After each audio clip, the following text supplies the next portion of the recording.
Hello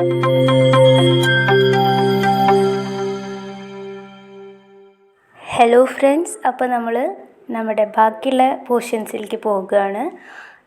ഇന്നലെ നമ്മൾ പറഞ്ഞു നിർത്തിയത് പ്രിൻസിപ്പിൾസ് ഓഫ് ക്ലാസിഫിക്കേഷനിൽ സിസ്റ്റമാറ്റിക്സിനെ കുറിച്ചിട്ടാണ്. അപ്പോൾ സിസ്റ്റമാറ്റിക്സിൻ്റെ ഭാഗം ഒരുവിധം ഓവറായി. ഇനി അടുത്ത ഭാഗത്തിലേക്കാണ് പോകുന്നത്. അപ്പോൾ എല്ലാവരും ശ്രദ്ധിച്ച് കേൾക്കുക. അധികം ഇൻട്രോ പറയുന്നില്ല, നേരെ കടക്കാം നമുക്ക്. സോ മോഡേൺ ട്രെൻഡ്സ് ആൻഡ് സിസ്റ്റമാറ്റിക്സിനെ കുറിച്ചിട്ടാണ് നമ്മൾ ഇന്ന് ഡിസ്കസ് ചെയ്യാൻ പോകുന്നത്. അപ്പോൾ ഇന്നലെ ക്ലാസിക്കൽ സിസ്റ്റമാറ്റിക്സിനെ കുറിച്ചും ന്യൂ സിസ്റ്റമാറ്റിക്സിനെ കുറിച്ചും ഒക്കെ നമ്മൾ പറഞ്ഞു. അത് തമ്മിലുള്ള ഡിഫറൻസിനെ കുറിച്ചിട്ടൊക്കെ നമ്മൾ ഡിസ്കസ് ചെയ്തു. അപ്പോൾ നമുക്ക് ഇന്ന് മോഡേൺ ട്രെൻഡ്സ് ഇൻ സിസ്റ്റമാറ്റിക്സിനെ കുറിച്ചിട്ട് പറയാം. അപ്പോൾ മോഡേൺ ട്രെൻഡ്സിനെ കുറിച്ച് പറയുമ്പോൾ നമ്മൾ പറഞ്ഞു ലിനിയർ സിസ്റ്റം ഓഫ് ക്ലാസിഫിക്കേഷനെ കുറിച്ചിട്ടൊക്കെ പറഞ്ഞു. അത് പണ്ടത്തെ ഏർലി ക്ലാസിഫിക്കേഷൻസ് ആയിരുന്നു. അപ്പോൾ അത് based mostly on observed features and it did not consider infraspecific categories in animal classification. Okay, അപ്പോൾ മോർഫോളജിക്കൽ ക്യാരക്ടേഴ്സ് അങ്ങനത്തെ ആ രീതിയിലുള്ള പുറത്തുനിന്ന് കാണുന്ന അബ്സേർഡ് ഫീച്ചേഴ്സിനെ ബേസ് ചെയ്തുകൊണ്ടിട്ടുള്ള ക്ലാസിഫിക്കേഷൻ ആയിരുന്നു ലിനിയർ സിസ്റ്റം ഓഫ് ക്ലാസിഫിക്കേഷൻ, ആ കാലഘട്ടത്തിലുണ്ടായിരുന്ന ക്ലാസിഫിക്കേഷൻ. ഓക്കെ, അപ്പോൾ ഇനി ന്യൂ ട്രെൻഡ്സ് എന്ന് പറയുമ്പോൾ മോഡേൺ ട്രെൻഡ്സ് എന്ന് പറയുമ്പോൾ ഇപ്പോൾ പുതിയതായിട്ട് കണ്ടുപിടിച്ച എന്തിൻ്റെ ബേസിസിലൊക്കെയാണ് ക്ലാസിഫൈ ചെയ്തതെന്നാണ് നമ്മൾ നോക്കാൻ പോകുന്നത്. അപ്പോൾ വളരെ ഇമ്പോർട്ടൻ്റ് ആയിട്ടുള്ള ഭാഗമാണ്. അപ്പോൾ എല്ലാവരും ശ്രദ്ധിച്ച് കേൾക്കുക. അപ്പോൾ മോഡേൺ ട്രെൻഡ്സിൽ പലതിൻ്റെയും ബേസിസിൽ ക്ലാസിഫിക്കേഷൻ വരുന്നുണ്ട്. അപ്പോൾ നമുക്ക് വേഗം അത് നോക്കാം. ഇപ്പോൾ morphological approach, embryological approach, ecological approach, ethological approach, cytological approach, biochemical approach, molecular taxonomy, അങ്ങനെ ഒരുപാട് തരത്തിൽ വരുന്നുണ്ട്. അപ്പോൾ മോർഫോളജിക്കൽ അപ്രോച്ച് എന്ന് പറയുമ്പോൾ ഒബ്സർവബിൾ മോർഫോളജിക്കൽ ഫീച്ചേഴ്സിൻ്റെ അടിസ്ഥാനത്തിലുള്ള ക്ലാസിഫിക്കേഷൻ. നമ്മൾ മുന്നേ എവിടെയൊക്കെയോ പറഞ്ഞിട്ടുണ്ട്, സൂചിപ്പിച്ചിട്ടുണ്ട്. മോർഫോളജി എന്ന് പറയുമ്പോൾ അറിയാമല്ലോ. ഓക്കെ, മോർഫോളജിക്കൽ അപ്രോച്ച് അതൊക്കെ വേഗം പറഞ്ഞു പോവുക. ഇമ്പോർട്ടൻറ്റിലേക്ക് നമുക്ക് വേഗം തന്നെ കടക്കാൻ വേണ്ടിയിട്ടാണ്. ഓക്കെ, അതുപോലെ തന്നെ എംബ്രിയോളജിക്കൽ അപ്രോച്ച് എന്ന് പറയുമ്പോൾ based on the classification based on the patterns of early development.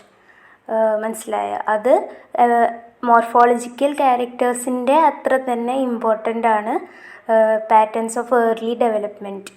അപ്പോൾ എംബ്രിയോളജിക് സ്റ്റേജിലുള്ള തന്നെ അതിൻ്റെ പാറ്റേണിൻ്റെ അടിസ്ഥാനത്തിലുണ്ടായിട്ടുള്ള ക്ലാസിഫിക്കേഷൻ പറയുകയാണെങ്കിൽ എന്താ പറയുക, for example immature stages such as egg, embryo, larva and pupa provide excellent features that are highly useful in identification and classification. Okay, ഇപ്പോൾ example പറയാം. Anopheles maculipennis is split into a number of species. ഈ ഓർഗാനിസത്തിനെ പലതരത്തിലുള്ള species ആക്കിയിട്ട് classify ചെയ്തത് അതിൻ്റെ egg സ്ട്രക്ചറിൻ്റെ ബേസിസിലാണ്. Okay, അതേപോലെ തന്നെ classification of white ഫ്ലൈസിൻ്റെ classification നടത്തിയത് അതിൻ്റെ പ്യൂപ്പയുടെ സ്ട്രക്ചറിൻ്റെ അടിസ്ഥാനത്തിലാണ്. ഓക്കെ, അങ്ങനെ മനസ്സിലായില്ലേ? അപ്പോൾ എംബ്രിയോളജിക്കൽ സ്റ്റേജിലുള്ള അതിൻ്റെ സ്ട്രക്ചറോ പാറ്റേണോ അതിൻ്റെ ആ ടൈമിലുള്ള എഗ്ഗിൻ്റെ സ്ട്രക്ചറോ ഒക്കെ വെച്ചിട്ട് ക്ലാസിഫൈ ചെയ്തെടുക്കുകയാണ്. അതിന് പറയുന്ന പേരാണ് എംബ്രിയോളജിക്കൽ അപ്രോച്ച്. ആ തരത്തിൽ ക്ലാസിഫിക്കേഷൻ. ഇതൊക്കെ മോഡേണായിട്ട് വന്ന ചേഞ്ചസ് ആണ് കേട്ടോ സിസ്റ്റമാറ്റിക്സിൽ ഇപ്പോൾ പറഞ്ഞുകൊണ്ടിരിക്കുന്നതൊക്കെ. ഓക്കെ, അപ്പോൾ അടുത്തത് വരുന്നതാണ് എക്കോളജിക്കൽ അപ്രോച്ച് എന്ന് പറയുമ്പോൾ ഈ കേസിൽ എക്കോളജിക്കൽ അപ്രോച്ചിൽ ഈ കേസിൽ ecological aspects of organisms are taken into consideration. Okay, മനസ്സിലായ? അപ്പോൾ എന്ന് വെച്ചിട്ടുണ്ടെങ്കിൽ ഡീറ്റെയിൽ ആയിട്ട് പറയുകയാണെങ്കിൽ എല്ലാ സ്പീഷീസിനും അവരവരുടേതായ ഇക്കോളജിക്കൽ നിഷ് ഉണ്ട്, NICHE. ഓക്കെ, എന്ന് പറഞ്ഞിട്ടുണ്ടെങ്കിൽ it's a sum of the food relations, sum total of the food relations, feeding habits, response and tolerance, utilisation of resources, interaction with other species etcetera. അങ്ങനെ ഒരുപാടുണ്ട്. ഇതിൻ്റെയൊക്കെ ഒരു ടോട്ടൽ സം എന്ന് പറയുന്ന പേരാണ് നിഷ്. ഓക്കെ, അപ്പോൾ ഒരു ആക്സെപ്റ്റഡ് ഫാക്റ്റ് ഉള്ളത് എന്താണെന്ന് വെച്ചിട്ടുണ്ടെങ്കിൽ ഒരു സ്ഥലത്ത് താമസിക്കുന്ന ഒരു കമ്മ്യൂണിറ്റിയിൽ ജീവിക്കുന്ന സ്പീഷീസിന് ഇപ്പോൾ രണ്ടിൽ കൂടുതലോ സ്പീഷീസ് ഉണ്ടാവുമല്ലോ ഒരു കമ്മ്യൂണിറ്റിയിൽ. ആ സ്പീഷീസിന് എന്താ പറയുക, സെയിം ആയിട്ടുള്ള നിഷ് ഉണ്ടാവില്ല. ഓക്കെ, അപ്പോൾ species living organisms living together or two or more species living together does not share same niche. അവർക്ക് ഒരിക്കലും രണ്ട് നിഷ് എന്താ പറയുക, സെയിം ആയിട്ടുള്ള നിഷ് ഉണ്ടാവില്ല. അതേപോലെ തന്നെ സെയിം നിഷ് ഉള്ള സ്പീഷീസ് എന്താ പറയുക, ഒരു കമ്മ്യൂണിറ്റിയിൽ ഒരിക്കലും താമസിക്കില്ല. ഇതിൻ്റെ അടിസ്ഥാനം എന്താണെന്ന് വെച്ചാൽ to avoid competition for the same niche. ഇതിനൊക്കെ വേണ്ടിയിട്ടുള്ള ഇപ്പോൾ ഫുഡായാലും അവരുടെ ഹാബിറ്റ് ആയാലും അവർക്ക് യൂസ്ഫുള്ളായ അവർക്ക് ജീവിക്കാൻ വേണ്ട വസ്തുക്കളായിട്ടുള്ള കോമ്പറ്റീഷൻ അവോയ്ഡ് ചെയ്യാൻ വേണ്ടിയിട്ടാണ് ഇങ്ങനെ. ഓക്കെ, ഇതൊരു ആക്സെപ്റ്റഡ് ആയിട്ടുള്ള ഫാക്റ്റാണ്. ഇനി അടുത്തത് നോക്കാം, ethological or behavioural approach. Okay, in this approach ഈ അപ്രോച്ചിൽ behavioural features of organisms are accounted for classification. Behavioural ഫീച്ചേഴ്സാണ് ക്ലാസിഫിക്കേഷൻ്റെ ബേസിസ്, അതിൻ്റെ ക്രൈറ്റീരിയ ആയിട്ട് എടുത്തിരിക്കുന്നത്. ഈ ബിഹേവിയറൽ ക്യാരക്ടേഴ്സ് എങ്ങനെയാണ് ഡിറ്റർമിൻ ചെയ്യുന്നത്? ജെനറ്റിക്കലിയാണ്. They are determine genetically. Okay, അപ്പോൾ അതും എന്താ പറയുക, മോഡേൺ സിസ്റ്റമാറ്റിക്സിലുള്ള പുതിയൊരു അപ്രോച്ചാണ്. ഓക്കെ, ഇനി ഇമ്പോർട്ടൻ്റ് ആയിട്ടുള്ള അപ്രോച്ചസ് ആണ് വരുന്നത്, അല്ലെങ്കിൽ ടാക്സോണമിയാണ് വരുന്നത്. എന്താണെന്ന് നോക്കാം. ഫസ്റ്റ് വൺ ഇതിലുള്ളത് തന്നെയാണ് കേട്ടോ, പക്ഷേ കമ്പാരിറ്റീവ്ലി മറ്റേതിനെ അപേക്ഷിച്ച് ഇത്തിരിയും കൂടി ഇമ്പോർട്ടൻ്റ് ആയത്. Okay, cytological approach. ഇതൊക്കെ ഞാൻ പറയുന്നത് എന്താ വെച്ചാൽ എല്ലാം ഞാൻ ഒന്ന് ജസ്റ്റ് പറഞ്ഞു പോകുന്നത് വെച്ചാൽ എന്താണെന്ന് വെച്ചാൽ പെർട്ടിക്കുലർ മൊഡ്യൂളുള്ളത് മാത്രം എടുത്ത് പറയുകയാണെങ്കിൽ നിങ്ങൾക്ക് അതിനെക്കുറിച്ച് ചോദ്യം വന്നിട്ടുണ്ടെങ്കിൽ എഴുതാൻ പറ്റും. പക്ഷേ ഒരു എസ്സേ ഒക്കെ വരുമ്പോൾ, ഇപ്പോൾ മോഡേൺ ട്രെൻഡ്സിനെ കുറിച്ചിട്ട് ഒരു എസ്സേ ഒക്കെ എഴുതാൻ പറയുമ്പോൾ നിങ്ങൾക്ക് മൊത്തം അറിഞ്ഞിരുന്നാൽ നിങ്ങൾക്ക് ഒരുപാട് അതിനെക്കുറിച്ചിട്ട് എഴുതാൻ പറ്റും. അതിന് വേണ്ടിയിട്ടാണ്. അപ്പോൾ ഇമ്പോർട്ടൻ്റ് ആയിട്ട് മാത്രം പഠിക്കുന്നവർ ഇപ്പോൾ സൈറ്റോളജിക്കൽ അപ്രോച്ച്, അങ്ങനെ ഇപ്പോൾ ഞാൻ പറയാൻ പോകുന്ന കുറച്ച് അപ്രോച്ച് മാത്രം പഠിച്ചാൽ മതി. അഥവാ എസ്സേയിലൊക്കെ മാർക്ക് സ്കോർ ചെയ്യണമെങ്കിൽ ഇത്തിരിയും കൂടി നല്ലത് എന്താ പറയുക, മുന്നേ പറഞ്ഞ അപ്രോച്ചുകൾ സിമ്പിളാണല്ലോ, കാര്യം മനസ്സിലാക്കിയിട്ടുണ്ടെങ്കിൽ നിങ്ങൾക്ക് എഴുതാൻ പറ്റുന്ന അത്ര എന്താ പറയുക ഡിഫിക്കൽറ്റി ആയുള്ളൂ അതിന്. സോ ഓക്കെ, അപ്പോൾ നമുക്ക് പറയാം സൈറ്റോളജിക്കൽ അപ്രോച്ച്. സൈറ്റോളജിക്കൽ അപ്രോച്ചിന് വേറെ പേരാണ് cytotaxonomy or chromosomal taxonomy. അപ്പോൾ നിങ്ങളതിൻ്റെ വേറെ പേരുകൾ നോട്ട് ചെയ്യുക. കാരണം എക്സാമിന് എന്താ ചോദിക്കുക എന്നറിയില്ല. ചിലപ്പോൾ സൈറ്റോളജിക്കൽ അപ്രോച്ച് ആവും ചോദിക്കുക, ചിലപ്പോൾ സൈറ്റോ ടാക്സോണമി ആവും ചോദിക്കുക. അപ്പോൾ നിങ്ങൾക്ക് കൺഫ്യൂഷൻ ഉണ്ടാവാൻ പാടില്ല. ചിലപ്പോൾ നിങ്ങൾക്ക് അറിയണത് തന്നെ നിങ്ങൾ എഴുതാതിരിക്കാൻ പാടില്ല. ഓക്കെ, അപ്പോൾ സൈറ്റോ ടാക്സോണമി അതിനെക്കുറിച്ച് പറയാട്ടോ. Cytological aspects such as karyotype or chromosomal complement and DNA content of cells are very valuable in taxonomy. The number, size and morphology of chromosomes and the amount of genomic DNA are constant among the members of a species. അതുകൊണ്ട് തന്നെ such data are highly useful in determining phylogenetic relationships and also in segregating closely related species. മനസ്സിലായില്ലേ? അപ്പോൾ karyotype or chromosomal complement and DNA content of cells, ഇതൊക്കെയാണ് അതിൻ്റെ അടിസ്ഥാനം, അതിനെ classify ചെയ്യാൻ ഉപയോഗിച്ചിരുന്നത്. ഓക്കെ, അപ്പോൾ it is very useful in determining, ഇതിന് അടിസ്ഥാനത്തിൽ it is very useful in determining phylogenetic relationships. Okay, അപ്പോൾ ഇത് ഇത്തിരി ഇമ്പോർട്ടൻ്റ് ആണ്, നോട്ട് ചെയ്യുക. Cytological approach means cytotaxonomy. ഇതേപോലെ തന്നെ ഇമ്പോർട്ടൻ്റ് ആയി വരുന്ന അടുത്തതാണ് bio chemical approach, also known as chemo taxonomy. Okay, biochemical studies such as immunology, enzymology, ഫെർമോളജി, histochemistry are very important in taxonomy. These studies are least influenced by environmental factors. Okay, അപ്പോൾ bio chemical taxonomy mainly involve ചെയ്യുന്നത് comparison and contrasting of biomolecules of different kind of organisms to reveal their genetic similarities. മനസ്സിലായില്ലേ? Bio chemical taxonomy involve ചെയ്യുന്നത് contrasting of the biomolecules, കമ്പാരിസണും contrasting of biomolecules, different ഓർഗാനിസത്തിൻ്റെ comparison, biomolecules തമ്മിലുള്ള കമ്പാരിസൻ്റെ അടിസ്ഥാനത്തിലാണ് bio chemical approach or chemo taxonomy. Okay, ഇപ്പോൾ ഒരു example പറയാം. Cuticular hydrocarbons of larvae Anopheles gambiae. Anopheles gambiae ഒരു ഇമ്പോർട്ടൻ്റ് ആയിട്ടുള്ള മലേറിയ വെക്ടറാണ് കേട്ടോ. അപ്പോൾ അതിൻ്റെ cuticular hydrocarbons have been highly useful to segregate different strains of the species. അപ്പോൾ അതിൻ്റെ ക്യൂട്ടിക്കുലാർ ഹൈഡ്രോ കാർബൺസ് അതിനെ സെഗ്രിഗേറ്റ് ചെയ്യാൻ, ഡിഫറെൻറ്റ് സ്ട്രെയിൻസ് ഓഫ് സ്പീഷീസിനെ സെഗ്രിഗേറ്റ് ചെയ്യാൻ ഒരുപാട് യൂസ്ഫുൾ ആയിരുന്നു. ഓക്കെ, അപ്പോൾ നമ്മൾ ബയോകെമിക്കൽ അപ്രോച്ച് പറഞ്ഞു. ഇനി വരുന്നത് ഏറ്റവും നല്ല ഇമ്പോർട്ടൻ്റ് ആയതാണ് മോളിക്യുലാർ ടാക്സോണമി. മോളിക്യുലാർ ടാക്സോണമി അല്ലെങ്കിൽ മോളിക്യുലാർ സിസ്റ്റമാറ്റിക്സ് എന്നൊക്കെ പറയാം കേട്ടോ. അപ്പോൾ ഇത് റീസെൻ്റ്ലി എമേർജ് ബ്രാഞ്ച് ഓഫ് ടാക്സോണമിയാണ്. ഇതിൻ്റെ ബേസിസ് എന്താണെന്ന് വെച്ചാൽ മോളിക്യുലാർ സിമിലാരിറ്റി ബിറ്റ്വീൻ ഓർഗാനിസംസ്. ഇതിൻ്റെ അടിസ്ഥാനത്തിലാണ് ഇതിൻ്റെ ക്ലാസിഫിക്കേഷൻ നടക്കുന്നത്. അപ്പോൾ അതിൻ്റെ കോർ കൺസെപ്റ്റ്സ് പറയാം. ഓക്കെ, ഫസ്റ്റ് പോയിൻ്റ് എന്ന് പറയുന്നത് 2 പോയിൻ്റുള്ള ശ്രദ്ധിച്ച് കേൾക്കാം കേട്ടോ. മോളിക്യുലാർ ലെവലിൽ മെമ്പേഴ്സ് ഓഫ് സെയിം സ്പീഷീസ് ഐഡൻറ്റിക്കലായിരിക്കാം. അപ്പോൾ മോളിക്യുലാർ ലെവലിൽ മെമ്പേഴ്സ് ഓഫ് സെയിം സ്പീഷീസ് ഐഡൻറ്റിക്കലായിരിക്കാം. Members of closely related species closely similar ആയിരിക്കാം. അതുപോലെ തന്നെ members of distant related species കുറച്ച് സിമിലർ ആയിരിക്കാം, ലെസ് സിമിലർ ആയിരിക്കാം. And members of unrelated species, ഒരു തരത്തിലും ബന്ധമില്ലാത്ത സ്പീഷീസ് ടോട്ടലി ഡിഫറെൻ്റ് ആയിരിക്കാം. ഇതാണ് ഫസ്റ്റ് പോയിൻ്റ്. ഈസി അല്ലേ?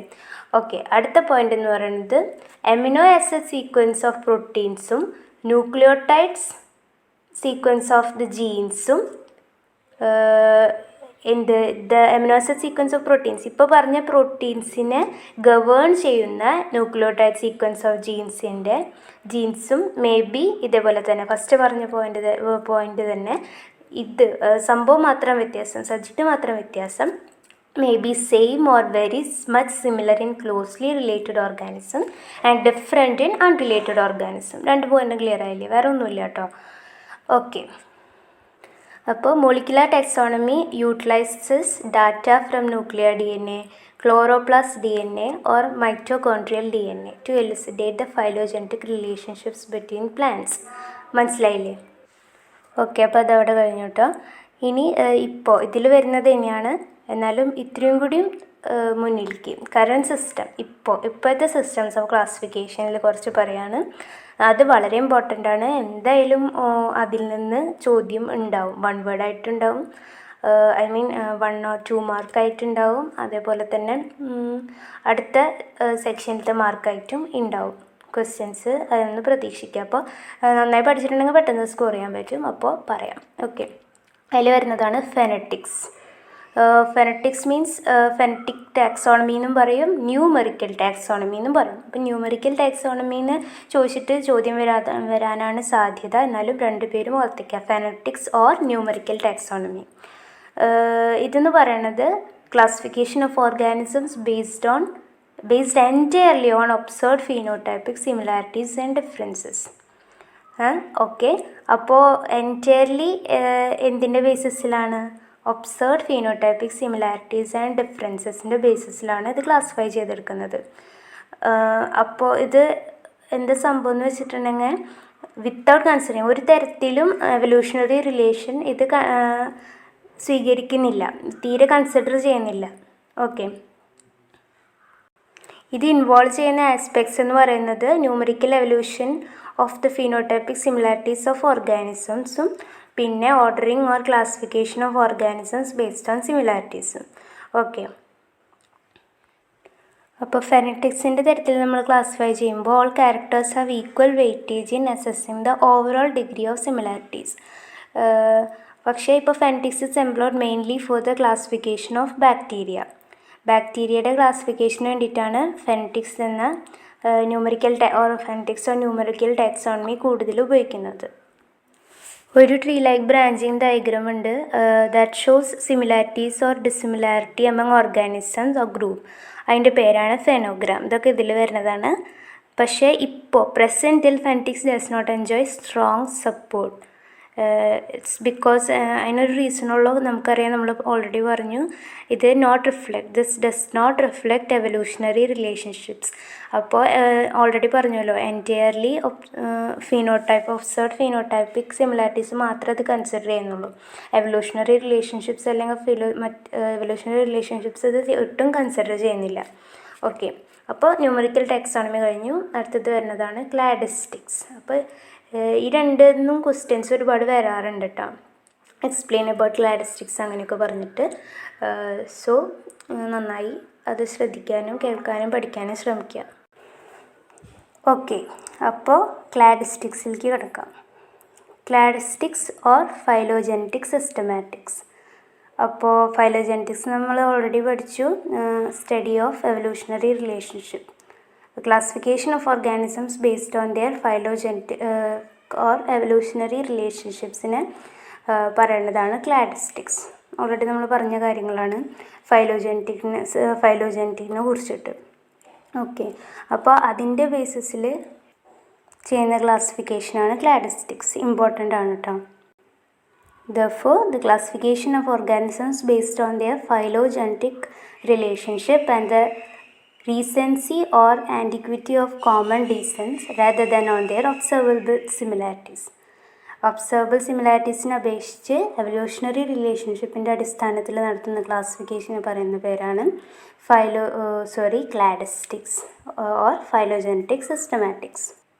വില്ലി ഹെന്നിങ് ആണത് കണ്ടുപിടിച്ചത് കേട്ടോ. According to this classification, organisms are placed into taxonomic groups called clades. Okay.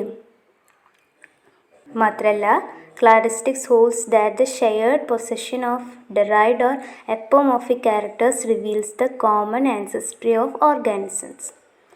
Okay. Then cladistic taxonomy upholds the monophyletic origin of different groups from a common ancestor through cladogenesis. ഇതിൻ്റെ cardinal concepts പറയാം cladistics എല്ലാവരും നന്നായിട്ട് പഠിക്കുക. Okay, അപ്പോൾ first one, new species would be formed suddenly by the dichotomous splitting of a common ancestor. അപ്പോൾ ഒരു common ആൻസിസ്റ്ററിൻ്റെ പെട്ടെന്നുള്ള sudden ഡൈക്കോട്ടോമസ് splitting വഴിയാണ് പുതിയൊരു സ്പീഷീസ് ഉണ്ടായിരിക്കുന്നത്. ഓക്കെ, വുഡ് ബി ഫോംഡ്, അങ്ങനെയാണ് ഇത് ഉണ്ടാവാൻ സാധ്യതയുള്ളത്. And not through gradual evolutionary changes, അല്ലാതെ ഗ്രാഡ്വൽ എവല്യൂഷണറി ചേഞ്ചസ് വഴിയല്ല എന്നാണ് ഇത് പറയുന്നത്. രണ്ടാമത്തെ പോയിന്റ് എന്ന് പറയുന്നത്, biological characters either plesiomorphic, primitive or apomorphic എന്ന് പറഞ്ഞാൽ ഡിറൈവ്ഡ്. ബയോളജിക്കൽ ക്യാരക്ടേഴ്സ് രണ്ട് തരത്തിലാവാം, ഒന്ന് പ്രിമിറ്റീവും രണ്ടാമത്തത് ഡിറൈവ്ഡും. ഓക്കെ, പിന്നെ ഇത് പറയുന്നത് shared position of apomorphic characters by different groups reveals their monophyletic origin.